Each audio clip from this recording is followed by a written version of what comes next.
Un choc très violent. Les témoins de l'accident qui habitaient les cases à côté ont appelé les secours.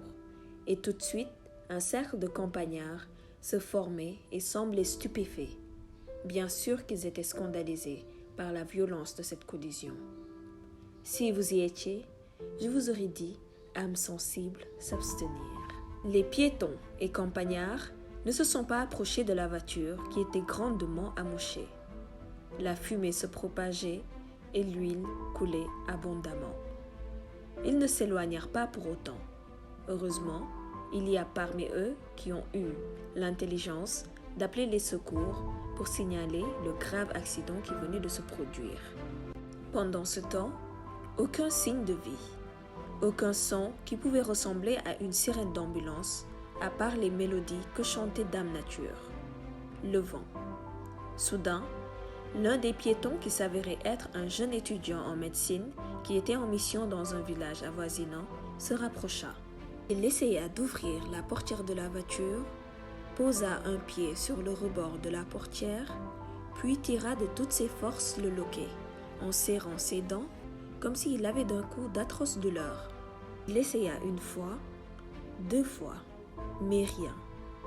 Un autre quitta la foule des commères et spectateurs pour filer un coup de main à l'étudiant. Impossible de l'ouvrir. Ils ont finalement cassé le pare-brise arrière, qui était déjà bien fissuré, et ont ouvert la portière arrière-gauche de l'intérieur. Les 2 amis de Mokhtar avaient cogné le pare-brise avant de la voiture. Ils n'avaient pas attaché leur ceinture. Le jeune étudiant allongea l'un sur le siège arrière, tâta son pouls pour vérifier s'il respirait toujours. Son cœur ne battait plus. Idem pour l'autre ami. Le choc fut très brutal et le cerveau n'a pas pu résister. Sûrement une hémorragie interne. Tous les yeux rivaient sur les 2 jeunes hommes, les mains sur leur crâne, comme si ils avaient été arrêtés et furent ordonnés de garder haut les mains. Des cris par-ci, par-là. Cette scène était horrible. Avec l'aide du jeune homme, il les sortit un à un et les coucha sur le sol. Le jeune étudiant ordonna à l'autre d'enlever leur blouson pour leur couvrir le visage. Qu'en est-il de Mokhtar et de sa petite amie? Pendant que l'autre couvrait les 2 amis, le jeune étudiant était déjà en train de s'enquérir de l'état du chauffeur, qui était Mokhtar, et sa copine qui occupait le siège avant. Ils avaient tous les 2 attaché leur ceinture. Respiraient-ils toujours? On ne sait pas. Mokhtar avait la tête sur le airbag qui avait bien gonflé. Il avait du sang partout sur lui. L'étudiant retroussa les manches de sa chemise, regarda sa montre en 2 secondes. Il était déjà 20h20 à sa montre. La route n'était pas bien éclairée. Seules les voitures qui passaient lui servaient d'éclairage. Il demanda à l'autre jeune homme d'essayer de redresser la fille avec les gestes qu'il fallait pendant qu'il vérifiait le pouls de Mokhtar. Avant qu'il ne termine sa phrase, on entendait au loin la sirène des ambulances.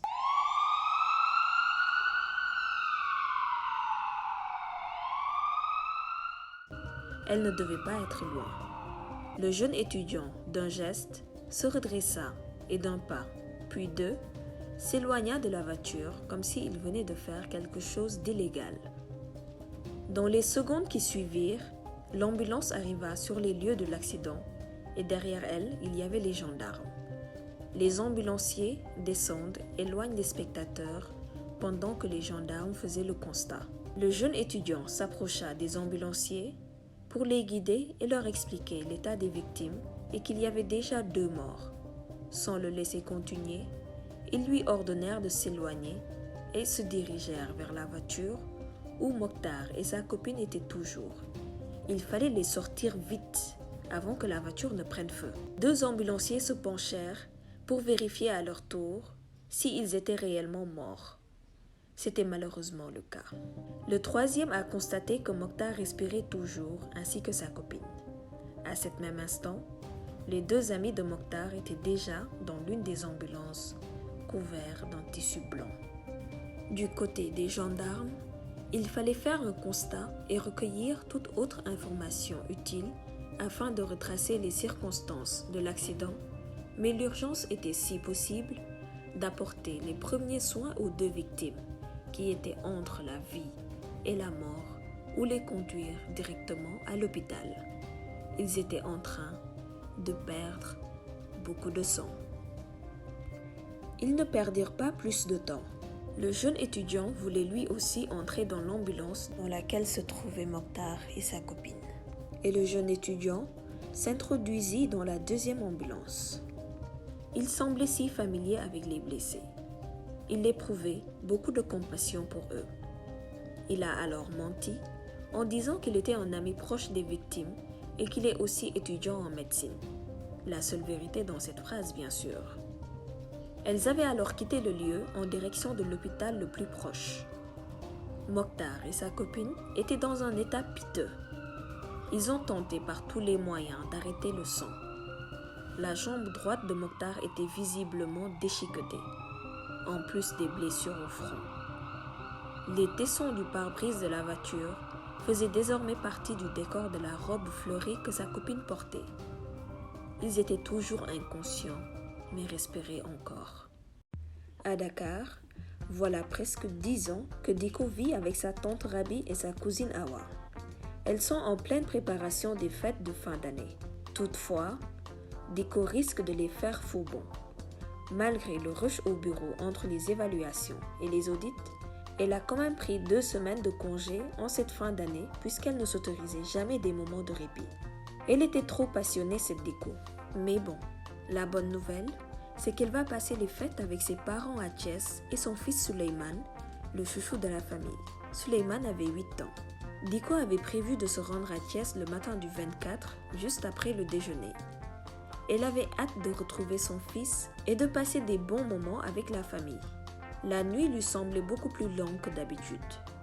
Elle décida alors d'appeler Moussa, histoire de papoter un peu au téléphone. Elle ne s'était pas fait beaucoup d'amis à Dakar. Elle n'en a d'ailleurs jamais eu, à part son cher Moussa. De toute façon, vous la connaissez bien maintenant. Se faire des amis était loin d'être le fort de Diko. Elle prit son téléphone et vérifia si Moussa était en ligne sur WhatsApp. Elle regarde l'heure. Il était 22h et déjà minuit à Paris où vivait Moussa. Elle essaya quand même de l'appeler.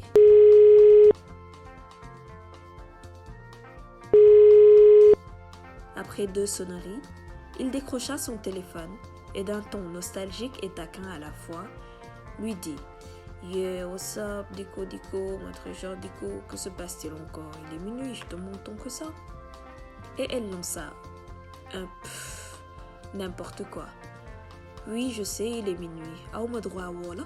N'ai-je pas le droit de t'appeler? » « Ok, j'ai coupé sur mon téléphone. Je raccroche.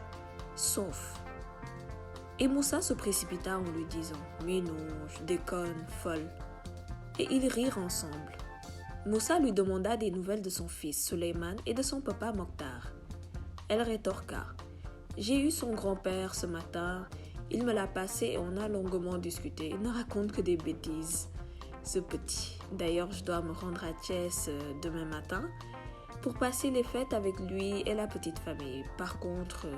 je n'ai pas eu de ces nouvelles, Mokhtar. Ça doit faire 1 semaine environ. » Et Moussa de dire « Ah, c'est bien ça, la chance. » Il lui demanda de deviner qui il avait croisé dans le 18e en allant faire ses courses. C'était Louise, celle qui passait tout son temps à se moquer de son physique et qui ne cessait de la provoquer. Décidément, elle essayait d'intimider tout le monde, cette petite.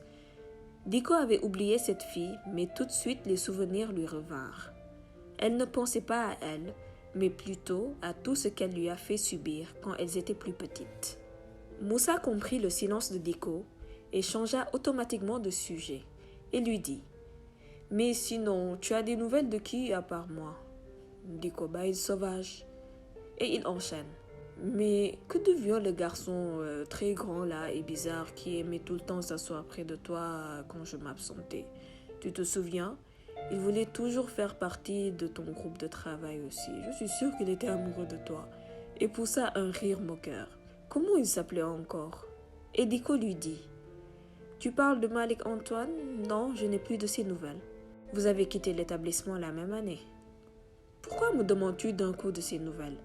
Et Moussa de répondre. Non, rien, c'est sûrement à cause de celle que j'ai rencontrée aujourd'hui, Louise.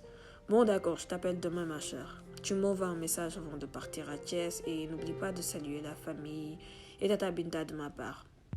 Tata Binta était la maman de Diko. Ils raccrochèrent leur téléphone. Et dans la même seconde, Diko recevait un appel de son père. L'hôpital venait d'informer le papa de Mokhtar du terrible accident dont il venait d'être victime, ses amis et lui. Les médecins ont sûrement dû voir le numéro sur le téléphone de Mokhtar, qui était toujours dans sa poche. Dans les minutes qui ont suivi, l'essentiel de la famille a été mis au courant du drame qui venait de se produire. Ce n'était pas la grande amitié entre Diko et Mokhtar, mais il restait le père de son fils. Elle demanda à son père d'abord comment il se portait. Il le rassura et lui dit qu'il était dans le coma. Ils ne pourront pas le voir, mais les papas étaient déjà en route pour l'hôpital. Diko eut des maux de ventre instantanés. Comme on dit, le stress a s'y retombé. Elle a tout de suite eu une diarrhée. Elle tremblait de partout. Elle avait le cœur qui battait la chamade. Elle avait peur pour Mokhtar et pensait aussi à son fils. Un orphelin de père à un si jeune âge? Elle pensait déjà au pire.